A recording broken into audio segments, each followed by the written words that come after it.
Elon Musk just confirmed what NASA officials have been quietly worrying about for months. While SpaceX races to make Starship ready for lunar missions, China is moving forward with surgical precision, and they might actually get there first. But here's what nobody's talking about. What happens when China plants their flag on the moon before America returns? Does it matter who wins this race, or are we all missing the bigger picture? Let's dive right in. On paper, America should win this race easily. NASA's Artemis 2 mission launches next year, sending astronauts around the moon. Artemis 3 follows in 2027 with the actual lunar landing. China says they'll land before 2030. 3 years behind, right? Not quite. At a recent congressional hearing, Jared Isaacman, Trump's nominee for NASA administrator, said something that should concern everyone. This is not the time for delay. If we fall behind, if we make a mistake, we may never catch up. Why would he say that if America's supposedly 3 years ahead? Because China keeps hitting their deadlines while NASA keeps missing theirs. Since 2004, China's launched 6 successful Chang'e missions, with Chang'e 6 returning samples from the moon's far side last year. Meanwhile, NASA originally planned to return humans to the moon by the end of 2024. That became 2025, then 2026. Now it's 2027. Maybe. Here's where it gets interesting. China's not just talking about landing on the moon. They're already building the hardware. In October, spokesperson Zhang Jingbo announced that major systems are complete: the Long March 10 rocket, the Mengzhou crew spacecraft, the Lanyu lunar lander, the Feitian spacesuit, and the U-2 lunar rover. Construction of launch facilities, tracking networks, and landing zones is racing ahead. NASA's betting everything on SpaceX's Starship to serve as the Artemis 3 lunar lander. But internal SpaceX documents tell a different story. They suggest Starship won't be ready for a crewed lunar landing until at least September 2028, a full year after NASA's official deadline. Think about that for a second. America's return to the moon depends on a spacecraft that's still exploding during test flights. China's using proven technology scaled up from missions they've already completed successfully. Who would you bet on? This isn't about SpaceX's capabilities. Starship will eventually work. It's about timing. And in this race, timing is everything. Let's be brutally honest about something most people won't say. Walking on the moon in 2029 or 2030 doesn't actually matter that much. The Apollo astronauts did it in 1969, planted flags, collected rocks, then stopped. The world didn't change. So why is everyone panicking about China getting there first? Because this time, nobody's stopping. China's not planning a few photo opportunities and then going home. They're planning to stay, and that changes everything. Mike Gold, architect of the Artemis Accords, put it bluntly. If the U.S. isn't first back to the moon, America risks ceding the best ice reserves to China. Those ice reserves aren't just frozen water, they're rocket fuel, drinking water, oxygen, and the foundation of any permanent lunar presence. Here's what China's actually building. Chang'e 7 launches in 2026 to survey the lunar South Pole. Chang'e 8 follows with experiments in 3D printing structures using lunar soil. By 2035, China plans a basic international lunar research station at the South Pole. By 2045, they want a full orbital station supporting both lunar operations and Mars preparation. Read that timeline again. While America debates whether to fund NASA's next mission, China's planning a lunar economy 3 decades out. Here's where things get really interesting, and honestly, a bit frightening. You can't own land on the moon under current space law. The Outer Space Treaty is clear about that. But there's a massive loophole that China understands perfectly. Both China and the U.S. are racing to put nuclear reactors on the moon. Officially, it's for reliable power in areas where sunlight is scarce.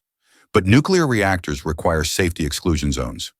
Under Article 9 of the Outer Space Treaty, nations can establish keep-out areas to prevent harmful interference with their operations. So here's the play. You can't claim lunar territory, but you can build a nuclear reactor and establish a legally protected exclusion zone around it. That zone could cover several square miles of the most valuable real estate on the moon, the ice-rich craters at the South Pole. Whoever gets there first doesn't need to plant a flag and claim ownership. They just need to build a reactor and cite safety protocols. Suddenly, the best mining sites are off limits to everyone else. It's not technically a territorial claim, but the effect is exactly the same. Here's what most American politicians don't understand. China doesn't see this as a race. They never have. While U.S. space policy swings wildly with each election cycle, China treats lunar exploration as a 40-year infrastructure project. It's administered by the China National Space Administration, executed by the China Manned Space Agency, and built by the China Aerospace Science and Technology Corporation. Funding is stable. Goals are consistent. Political leadership changes, but the program doesn't. Wu Weiren, chief designer of China's lunar program, said something revealing. "We welcome exchanges with the United States. We want to communicate, but they are not willing to communicate with us. Our door's open, but theirs is closed." That's not propaganda. U.S. law actually prohibits most NASA cooperation with China. So while America treats this as a competition, China's just executing their plan, with or without American participation. China's first crewed landing will use a two-launch architecture. One Long March 10 rocket sends the Mengzhou crew capsule to lunar orbit. A second Long March 10 delivers the Lunar lander. They dock in lunar orbit, 2 astronauts transfer to the lander, and they descend to the surface. The Long March 10 can send 27 tons to lunar orbit, roughly equivalent to NASA's Space Launch System. The Lunar lander weighs 26 tons and uses a two-stage design, a propulsion stage for descent, and a landing stage where astronauts live and work. After 6 to 8 hours on the surface, they lift off in the ascent module, rendezvous with their crewmate in orbit, and head home. It's not revolutionary technology. It's Apollo-era concepts executed with modern engineering. And that's exactly why it might work before Starship does. Jared Isaacman warned Congress about something most people missed. If China lands on the moon, we see tremendous benefits to China geopolitically, where our allies turn to them, not only for space exploration, but for national security agreements, for trade agreements. That's the real concern. Not that China beats America to the moon, but what happens afterward. Which countries join China's International Lunar Research Station? Which nations buy Chinese lunar technology? Where does the next generation of space scientists want to work? The Apollo program didn't just win the space race. It established America as the world's technological leader for the next 50 years. Students from every country wanted to study at American universities. Companies everywhere used American technology. Governments looked to Washington for partnership. If China establishes the first permanent lunar presence, that dynamic could flip. Not overnight, but gradually, as the reality of Chinese lunar infrastructure becomes impossible to ignore. Here's the most frustrating part. This doesn't have to be a zero-sum game. Space is big enough for everyone. Lunar resources are abundant enough to support multiple nations. The technology challenges are hard enough that cooperation makes more sense than competition. But U.S. law prevents NASA from working with China. Political rhetoric frames everything as a race, and while both sides prepare for competition, neither is preparing for what happens when both succeed, because that's the most likely outcome. China will land humans on the moon sometime before 2030. America will land shortly after, or possibly even before, if SpaceX pulls off a miracle. Then what? Do we establish competing bases, duplicating infrastructure, and wasting resources? Do we race to claim the best crater sites before international law catches up? Or do we figure out how to work together before territorial disputes escalate into actual conflicts? Right now, nobody's answering those questions. Everyone's too focused on who gets there first to think about what happens when we're both there. So here's the truth, and nobody wants to admit. Whether China lands first in 2029 or America lands first in 2027 doesn't actually determine who wins. The real competition starts after the first landing. Who builds faster? Who mines smarter? Who establishes permanent infrastructure that makes the next 100 years of space exploration possible? China's treating this like a marathon while America's sprinting the first mile. And in a race to colonize another world, endurance beats speed every single time. But here's what gives me hope. Competition drives innovation. The Apollo program happened because America refused to let the Soviets dominate space. That competition gave us GPS, satellite communications, and computer technology that changed human civilization. If the new space race pushes both nations to accelerate lunar development, maybe being the first loser isn't the worst outcome, especially if it means humanity establishes a permanent foothold on another world decades earlier than we would have otherwise. The moon isn't going anywhere. There's room for everyone. The question is whether we're smart enough to compete without conflict, to race without creating enemies, to push each other forward instead of holding each other back. What do you think? Is China really going to beat SpaceX and NASA back to the moon? And does it even matter who gets there first? Drop your thoughts in the comments. I read every single one.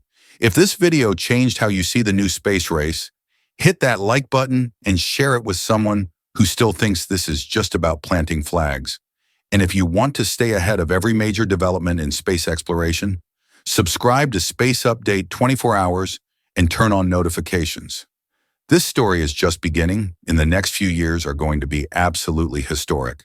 2026 is no longer just a target date on SpaceX's timeline. It's the year full reusability finally becomes reality.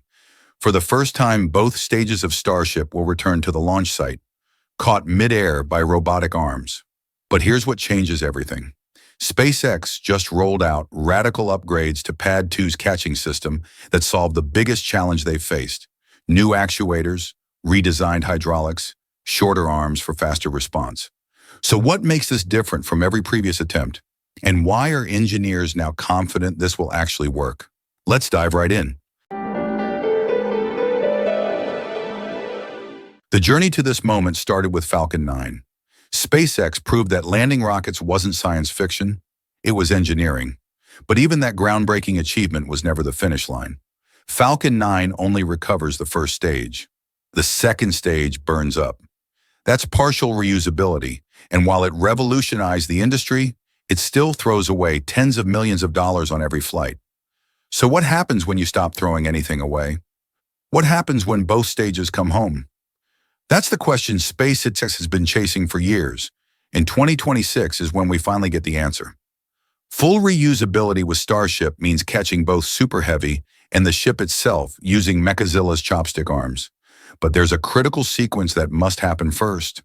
Before SpaceX can catch the ship, it needs to reach orbit. Flight 13, the first V3 mission, will validate Starship's orbital capability. Only after proving the vehicle can survive the full journey and return safely will SpaceX attempt the catch. That means Flight 14, expected in early 2026, becomes the milestone everyone's waiting for. The first time humanity watches an entire orbital rocket stack get plucked from the sky. But here's the problem. SpaceX engineers have been solving. Catching Super Heavy was hard enough. The booster returns from 70 kilometers up, still carrying significant mass and momentum.